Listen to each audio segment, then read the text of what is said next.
Hi everyone, welcome to Gaming Basics. In today's tutorial video, I'm going to show you how to like games on Roblox. Watch the video till the end and don't forget to subscribe to our channel by hitting that subscribe button.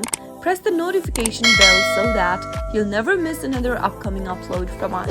If you want to like a game on Roblox, then simply open up your Roblox application first. Make sure that you're logged into your account as well. Go ahead and open up a game that you'd like to like, and once you find it, soon after you do that, you'll be able to see this game information page. At the bottom of the screen, you'll be able to see several buttons. Tap on the three dots at the bottom left and tap on favorite option. Soon after you tap on the star symbol, you'll be able to mark it as your favorite, and that's how you can easily like a game on Roblox. Now your favorites will be shown in the My Favorites tab. In order to find it, tap on the three dots at the bottom right hand corner and tap on Profile. From your profile icon, scroll all the way down until you see the Favorites tab, and you'll be able to see the games that you've liked on this list. That is how you'll be able to like a game on Roblox. I hope the tutorial was helpful to you. If it was, go ahead and give us a thumbs up.